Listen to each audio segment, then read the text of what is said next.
오늘 신명기 5장 6절부터 21절까지 말씀을 저희가 함께 읽었는데요. 신명기 4장 44절부터 28장 68절까지가 모세의 두 번째 설교입니다. 그 내용은 이제 십계명, 그리고 그 십계명의 내용들을 다루고 있습니다. 오늘 이 신명기 5장은 모세가 39년 전에, 그 당시 지금 이제 그 가나안 땅에 들어가기 전 그 이스라엘 백성들에게 39년 전 호렙산에서 하나님으로부터 받은 그 십계명에 대한 말씀을 하고 있는 부분입니다. 1절부터 5절까지는 호렙산에서 두 돌판을 받는 광경을 회고하고 있고, 또 6절부터 21절까지 우리가 읽은 것처럼 돌판에 새겨진 십계명을 소개하고 있습니다. 십계명은 모든 율법의 가장 중요한 그 본질이죠. 하나님과 이스라엘이 맺은 언약의 기초입니다. 1계명부터 4계명은 하나님에 대해서, 그리고 5계명부터 10계명까지는 공동체, 이웃에 대한 내용을 다루고 있습니다. 지금 모세가 사실은 39년 전에 이스라엘 백성들에게 하나님께서 주신 그 십계명을 다시 지금 얘기하고 있는 것이죠. 하나님께서는 애굽에서 400년 넘게 노예로 살던 이스라엘 백성들을 모세의 인도하에 출애굽을 시키십니다. 그리고 출애굽한 이스라엘 백성들이 그 호렙산에 도착했을 때 말씀드린 대로 십계명을 주시죠. 애굽에서 살 때는, 애굽에서 노예로 살 때는 이 십계명을, 이 율법을 주시지 않았어요. 그런데 출애굽한 후에 이 계명을, 율법을 주십니다. 이스라엘 백성들이 노예로 살 때는, 애굽에서 노예로 살 때는, 종으로 살 때는 법이 필요 없었던 것이죠. 왜냐하면 노예로 살고 있던 이스라엘 백성들, 종으로 살고 있는 이스라엘 백성들에게는 그냥 그 애굽의 바로 왕이, 그리고 애굽 사람들이 시키는 대로만 하면 됐기 때문입니다. 그러나 출애굽한 이스라엘 백성은 노예에서, 종에서 해방된 그러한 사람들이 된 것이죠. 해방된 것입니다. 하나님께서 출애굽한 이스라엘 백성들에게 계명을 주신 이유는 자유도 없고 책임도 없던 그 노예의 삶에서 이제는 하나님 나라의 백성으로 살아가야 하기 때문에 이 계명을, 율법을, 하나님의 법을 주신 것입니다. 그런데 사람들은 십계명, 이 율법을 주신 하나님을 어떻게 보면 좀 부담스러워하는 것 같아요. 약간 좀 오해를, 또 왜곡되게 이렇게 그 율법과 십계명에 대해서 그런 시각과 그런 마음을 갖는 것 같습니다. 선악과에 대한 것도 마찬가지죠. 사람들이 이런 질문을 하지 않습니까? 에덴 동산에 선악과를 두지 않았으면 인간이 범죄하지 않았을 텐데, 선악과를 하나님께서 만드셨기 때문에 인간이 범죄하게 되었다고 그렇게 얘기를 하죠. 믿으십니까? 안 믿으셔야 돼요, 이거는. 사람들은 그런 생각을 해요. 왜 선악과를 만들어서 사람들이 죄를 짓게 만들었는가?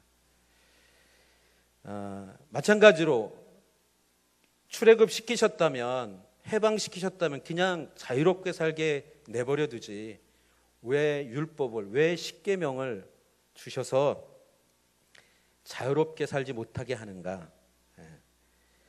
십계명을 주셨기 때문에, 그 율법 때문에 자유가 없이 살아간다라는 생각을 사람들이 그렇게 오해하는 경향이 있다라는 것입니다.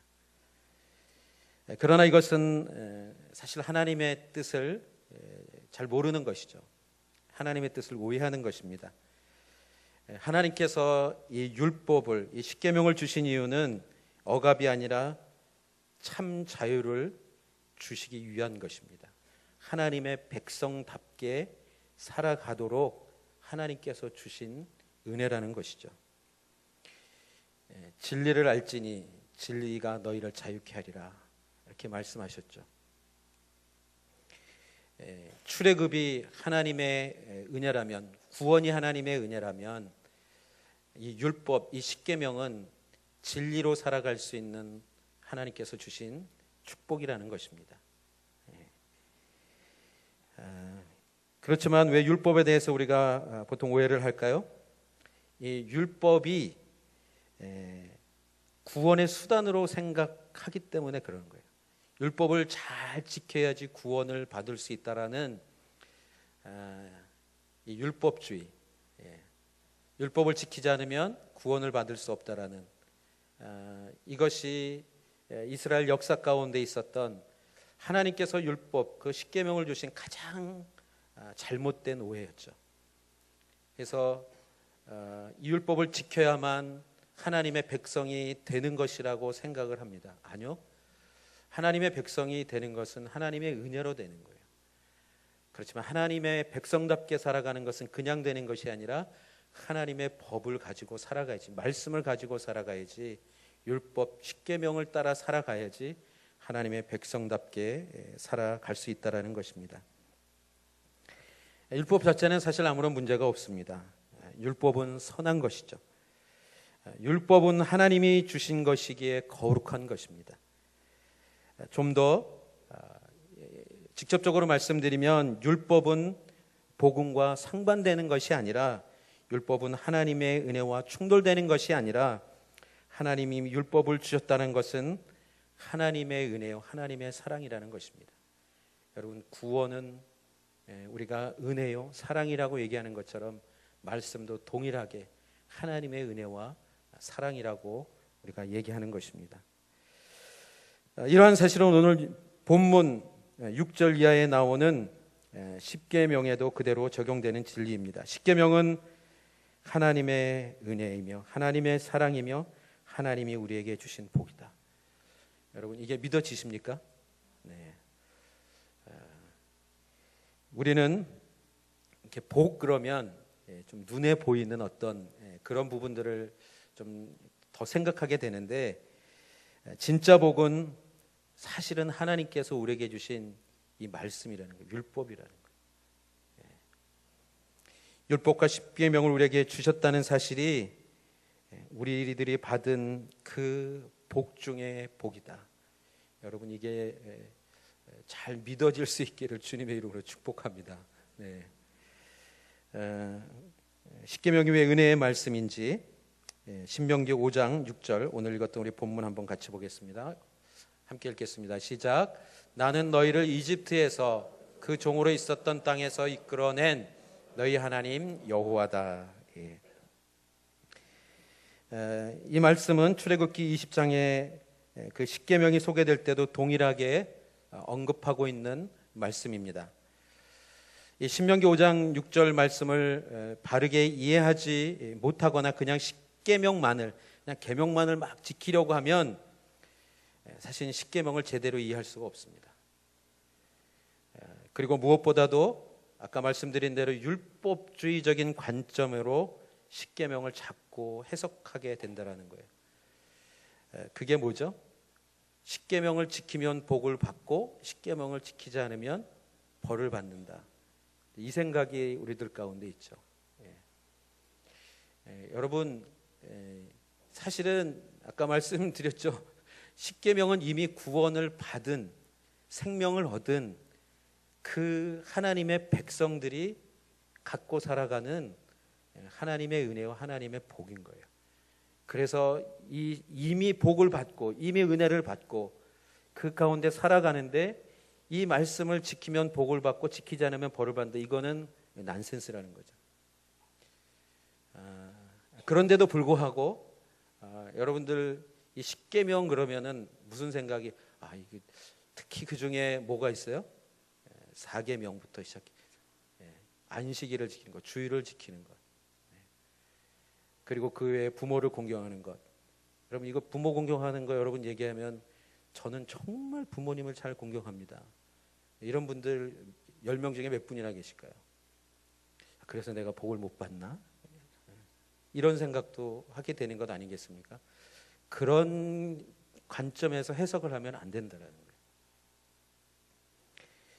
거예요. 그래서 지금 우리가 함께 읽었던 5장 6절 그 말씀을 통해서 이스라엘 백성이 과거에 어떤 사람들이었는지, 어떤 존재였는지, 또한 우리가 하나님의 그 구원의 은혜를 잊기 전에 과거에 우리가 어떤 존재였는지, 그래서 하나님께서 우리에게 이 율법, 이 십계명을 주신 것이 어떤 은혜인지를 우리가 잘 안다면 사실은 하나님께서 주신 복이 얼마나 크고 하나님께서 우리에게 주신 그 복이 얼마나 영광스러운 것인지를 잘 알고 살아갈 수 있다라는 것입니다. 이스라엘 백성들에게 하나님이 무엇을 행하셨는지, 하나님이 이스라엘 백성들에게 그 구원의 은혜를 베푸시기, 출애굽시키기 전에 이스라엘 백성들은 어떤 존재였는지, 사실 이 부분은 인간은 누구인가, 그리고 하나님은 누구신가라는 어쩌면 이 인류 역사상 가장 중요한 질문에 대해서 이 신명기 5장 6절이 답을 주고 있는 것입니다. 여러분, 이 답을 찾고 이 답이 모든 인생에 있어서 해답이라고 그것이 믿어지는 것은 가장 큰 복이라는 거예요. 신명기 5장 6절 말씀은 사실은 매우 짧죠. 그러나 그 짧은 문장 속에 인류의 가장 중요한 질문에 대한 답이 들어있기 때문에 얼마나 중요한지 모릅니다. 여러분, 과거의 이스라엘 백성은 어떤 존재였습니까? 아까 앞에서 서두에 말씀드렸지만 애굽 땅에서 종이었어요. 노예였습니다. 종이었다, 노예였다라는 사실은 이스라엘 백성에게는 미래가 없다라는 거예요. 미래가 없다. 아무런 희망, 아무런 소망도 없는 죽음의 존재였다. 여러분, 이 사실을 우리에게 적용한다면 동일하게 적용할 수 있을 것입니다. 우리는 구원받기 전 어떤 존재였다고요? 죄의 종이었다. 그 다음에 사단의 노예였다. 그리고 영원한 형벌이 예비되었던 죽음의 존재였다. 여러분, 이스라엘이나 우리나 동일하게 절망의 존재였고 죽음의 존재였다라는 것을 믿으십니까? 예. 이 사실이 인간에 대한 진리입니다. 여러분, 절망의 존재, 죽음의 존재, 어둠의 존재, 죄의, 죽음의, 사단의 노예, 종이라는 것은 무엇을 하든 다 그냥 멸망인 거예요. 무엇을 하든 거기는 생명이 없고 다 그냥 심판으로, 멸망의 심판으로 간다는 거예요. 여러분, 이 땅에 아직 예수님을 믿지 않는 분들에 대한 가장 안타까운 우리가 가져야 될 그 마음은 무엇입니까? 아무리 선하게, 아무리 착하게 사람들에게 얘기하는 저 사람은 법 없이도 살 사람이라고 해도 그 사람의 결국은 무엇이라고요? 죽음과 멸망이라는 거예요. 아무리 지식이 많고 아무리 부유하고 아무리 명예가 있어도 아무리 똑똑하고 아무리 많은 세상의 모든 것을 누리며 살아도 구원이 없다면, 하나님께서 구원의 은혜를 베푸시지 않았다면 그 인생은 그냥 아무것도 아니라는 거예요. 아무것도. 여러분, 그걸 볼 수 있는 영적인 눈이 있기를 주님의 이름으로 축복합니다.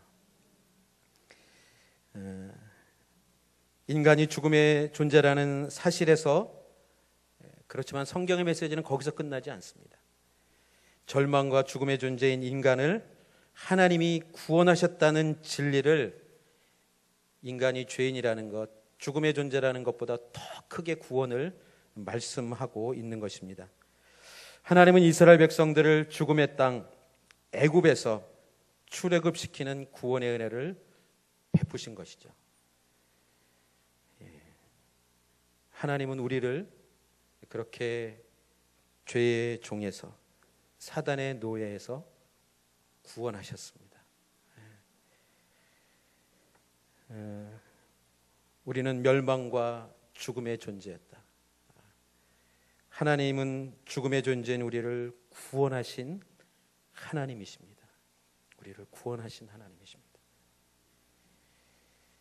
여러분, 이 진리를 체험한 사람, 하나님이 나를 죽음에서, 멸망에서, 그 죄악의 종노릇 하는 그 인생에서 이 구원하셨다라는 것, 나를 해방시키셨다라는 것, 여러분, 이것을 체험한 분들은 어떠한 반응을 보일까요? 여러분, 구원의 감격 그러면 여러분들 무엇을 생각하십니까? 너무 오래전 얘기여가지고 가물가물 하십니까? 네.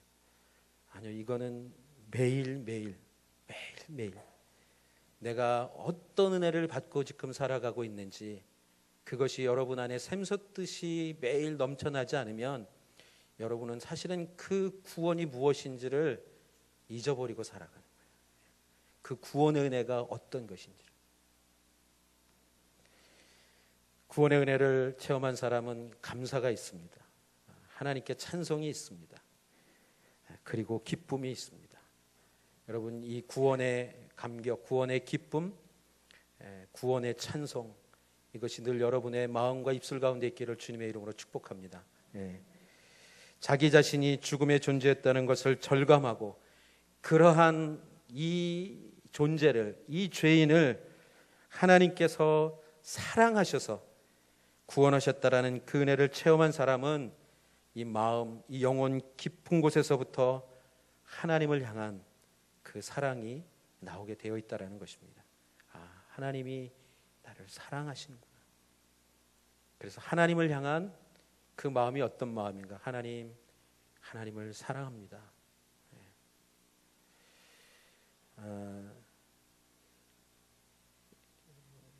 남자와 여자가 서로 사랑을 할 때 상대방이 나를 사랑하는 것을 내가 느끼고 서로 그 사랑에 대해서 느낄 때 여러분 어떻게 하나요? 그냥 아무런 표현 없이 그냥 그렇게 살아가는 사람은, 교제하는 사람은 없을 거예요. 내가 당신을 사랑합니다. 왜냐하면 당신이 나를 사랑하는 것을 내가 아는 것뿐만 아니라 믿기 때문에.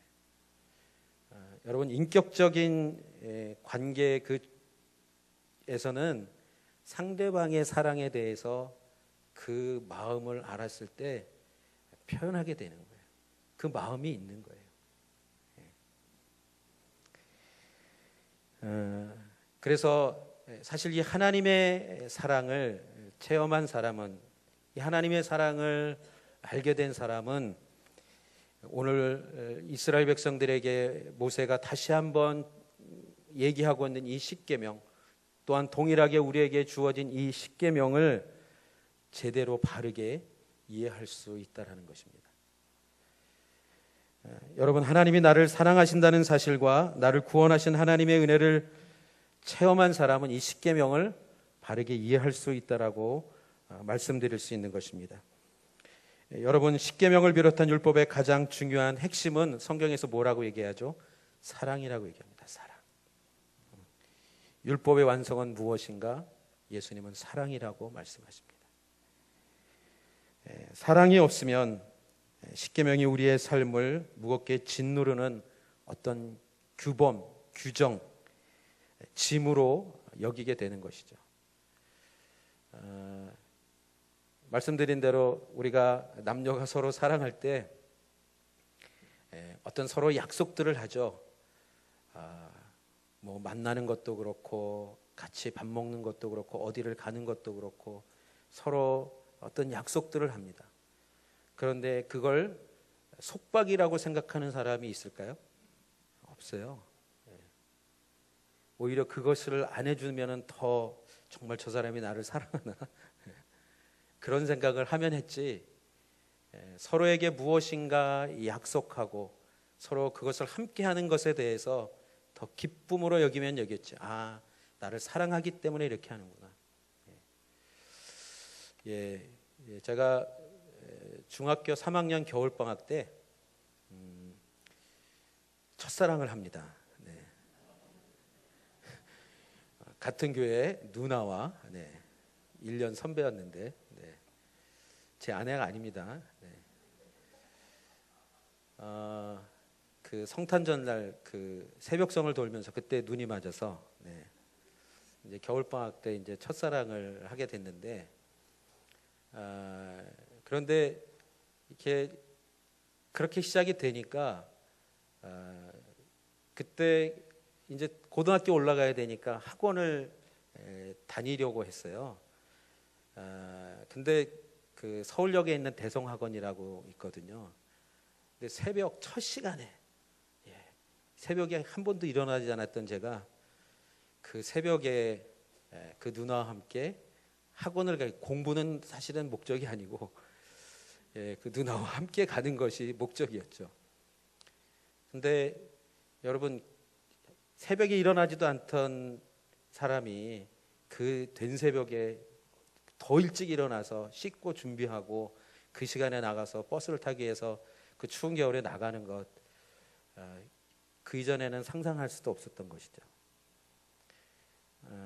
여러분, 사랑하면 불편함이나 어떤 그런 약속의 무거운 짐처럼 느껴지는 것들이 사실은 부담이 아니라 어떻게 해요? 기쁨이 되는 거예요. 하나님께서 우리에게, 이스라엘 백성들에게 또 우리에게 율법 십계명을 주신 것은 우리에게 사실은 사랑하기 때문에 주셨다라는 것이죠. 사랑으로, 그래서 십계명과 율법을 듣고 사랑으로 십계명과 율법을 배우고 사랑으로 십계명과 율법을 지켜 행하면 우리가 율법주의로 가는 것이 아니라 진정한 생명의 길로 하나님이 기뻐하시는 그 삶을 살아갈 수 있다라는 것입니다. 우리가 오늘 읽었던 5장 7절부터 15절까지는 1계명부터 4계명까지 하나님께 대한 계명이죠. 오직 하나님만이 천지의 이 모든 세상에 유일하신 신이시다. 그리고 그 하나님 여호와를 이스라엘 백성들이 경배해야 될 분이라는 것을 그 1계명부터 4계명까지 말씀합니다. 16절부터 21절까지는 5계명부터 10계명인데 공동체 안에서 지켜야 될 규범을 얘기하고 있는 것입니다. 여러분, 1계명부터 4계명, 5계명부터 10계명 앞부분은 하나님 사랑에 대한 부분, 그리고 5계명부터 10계명은 이웃 사랑에 대한 부분, 이 내용을 사랑의 눈으로 한번 보시기 바랍니다. 사랑의 눈으로. 여러분, 하나님을 여러분이 정말 사랑한다면 하나님 외에 다른 신을 여러분들이 과연 섬기겠습니까? 정말 하나님을 사랑한다면. 내가 한 남자, 한 여자를 사랑한다면 다른 남자, 다른 여자를 여러분들이 사랑하겠습니까? 인간은 이런 짓들을 하더라고요. 인간은, 죄된 인간은, 죄인은 이런 짓을 해요. 그런데 여러분, 하나님 앞에서 정말 하나님을 사랑한다면 내 마음을 다해, 뜻을 다해, 온 마음으로 하나님을 사랑한다면 여러분이 하나님의 다른 것을 사랑할 수 있겠습니까? 다른 존재를, 다른 신을. 여러분, 하나님을 사랑한다면 하나님의 다른 우상을 여러분들이 붙들고 살아가겠습니까? 여러분이 하나님을 사랑한다면 하나님의 이름을 망정되이 일컫는, 하나님의 이름을 욕되게 하는 그러한 삶을 여러분들이 살아가시겠습니까? 하나님을 사랑한다면 안식일을, 주일을 지킬까요? 안 지킬까요?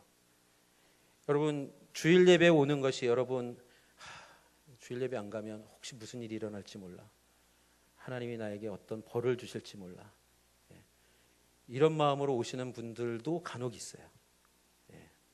그래서 좀 쉬고 싶은데 벌 받을까 봐, 그래서 주일날 오시는 분이 있어요.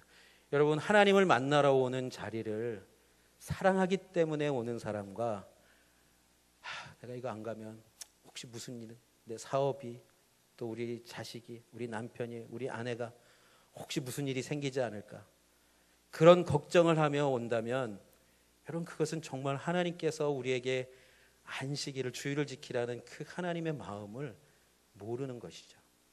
저는 여러분들이 하나님을 사랑하기 때문에 이 주일 예배가 여러분들에게 큰 기쁨이 되기를 주님의 이름으로 축복합니다.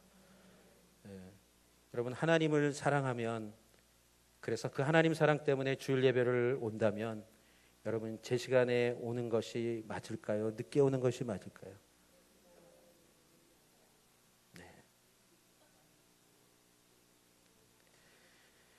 여러분 연애할 때 늦게 가는 경우는 별로 없어요. 정말 어쩔 수 없이 뭐 차가 막히고 막 문제가 생겨가지고 어쩔 수 없이 늦게 가거나 있어도 여러분 막 이게 콩깍지가 씌워가지고 막 사랑할 때는 어떻게 해서든 더 빨리 가서 기다리고 만나려고 하지. 여러분 뭐 할 수 없지, 뭐 차가 막히면 할 수 없는 거지, 뭐 기다리라고 하지, 뭐 이러고 가는 사람이 있을까요? 아니요, 없습니다. 여러분 사랑하는 관계가 아니라, 저는 비행기 타러 가면서 외국 나가기 위해서 뭐 제주도도 마찬가지고 비행기 타러 가면서 시간 늦게 가는 사람은 저는 본 적이 없어요. 어쩌다가 뭐 일이 생겨서 늦는 경우는 있어도 여러분 비행기 타러 가는 시간도 늦지 않게 가고, 심지어는 영화 보러 갈 때도 늦게 가는 경우는 거의 없더라고요. 제가 오늘 십계명을 하면서 오늘 이 얘기를 꼭 해야 되겠다. 11시 반이 됐는데 예배 인원이 많지 않은 그 모습을 보면서, 저야 뭐 목사니까 늘 일찍 와 있고 교회에서 이렇게 그렇게 예배를 드리지만 저는 성도님들에 대한 그런 안타까운 마음이 있는 거예요. 정말 사랑한다면 사모하고 기대하고 그렇게 왔으면 좋겠다. 사랑하는 성도 여러분, 정말 하나님을 사랑하는 마음으로 예배를 드릴 수 있기를 주님의 이름으로 축복합니다. 주일이 하루 쉴 수 있는, 좀 늦잠 잘 수 있는 유일한 날인데 주일날 그럴 수 있죠, 어떨 때는. 그렇지만 내가 하나님께 예배하는 날이지, 함께 예배하는 날이지, 내가 더 일찍 준비하고 가야지. 여러분 5계명부터 6계명을 보면 정말 여러분 부모님을 여러분들이 사랑한다면 부모님을 공경할까요? 안 할까요? 부모님을 사랑하면 공경하는 것이죠. 여러분 이웃을 사랑하면서도 살인을 하고 간음을 하고 도둑질을 하고 사기를 치고 거짓 증거를 하는 것이 과연 가능할까요? 이웃을 사랑한다면. 이웃을 사랑하면서도 이웃의 소유를 탐낼 수 있을까요? 하나님을 사랑하고 이웃을 사랑한다면 십계명에서 하지 말라고 하는 그 계명을 우리는 분명히 하지 않을 것입니다.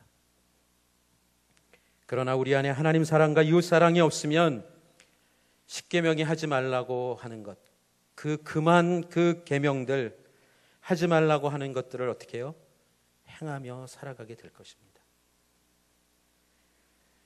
여러분 사랑이 없으면 우리는 율법을 지키는 것이 어렵습니다.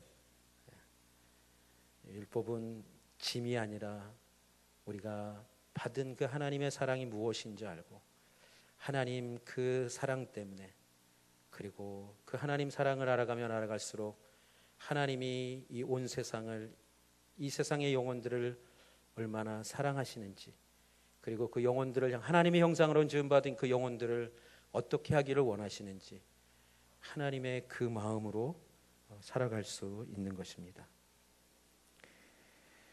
십계명을 율법을 지키기 위해서는 우리를 향한 하나님의 사랑을 그래서 깊이 깨달아야 합니다. 사랑이 율법을 지키게 한다는 것을 기억하시기 바랍니다. 그렇지만 이 사랑이 감정적인 사랑만을 얘기하는 것은 아닙니다. 오늘날 사람들은 이 부분을 많이 얘기합니다. 감동이 있어야 된다. 감동을 받아야 된다. 여러분 그렇지만 이 감동을 받는다라는 것, 이것이 감정적인 부분에서만 머무른다면 사실은 우리가 하나님을 온전히 사랑하는, 그리고 하나님 사랑하기 때문에 율법을 지키는 그 자리까지 가고 그 율법을 지킴으로써 그 율법으로 살아냄으로써 우리가 하나님의 백성답게 살아내는 그 자리, 그 변화의 자리, 하나님 나라가 무엇인지를 세상에 보여주는 그 영적인 역사들은 여러분 일어나기가 어렵다라는 것입니다. 오늘 말씀을 전하면서도 여러분들이 감동과 어떤 부분들을 얘기할 수 있을 것입니다. 좋았다. 그 자리에 그 수준에서 머무는 것이 아니라 하나님을 사랑하고 하나님을 사랑하기 때문에 하나님의 말씀을 계명을 지켜야 되는구나. 그래서 이것을 감정적인 부분뿐만 아니라 의지적으로 살아내는 그 의지적인 사랑이 우리에게는 반드시 필요하다라는 것입니다. 여러분 결혼해서 이제 10년, 20년 그 이상 살아보신 분들은 아시잖아요. 부부가 사랑하는 감정만으로 살아갈 수는 없습니다. 이 의학적으로 또 과학적으로 심리학적으로 얘기를 들어보니까 그 기간은 불과 얼마 안 된다는 거예요. 그 다음엔 무엇인가 서로 그 마음을 다해 내가 해야 되는 그 부분들을 의지를 가지고 같이 살아간다라는 거예요. 사랑하는 성도 여러분, 저는 여러분들이 하나님을 사랑하는 그 마음이 어떻게 표현돼야 되는가, 성실하게 신실하게 하나님의 말씀을 지키며 살아갈 수 있기를 주님의 이름으로 축복합니다. 내가 오늘 감정적으로는 좀 마음이 힘들고 또 슬프기도 하고 또 기쁨이 없을 수도 있어요. 그렇지만 그 마음만으로만 우리가 어떻게 다 살아갈 수 있겠습니까? 하나님께서 말씀하신 그 말씀을 하나님 제가 오늘 지키겠습니다. 제가 행하겠습니다.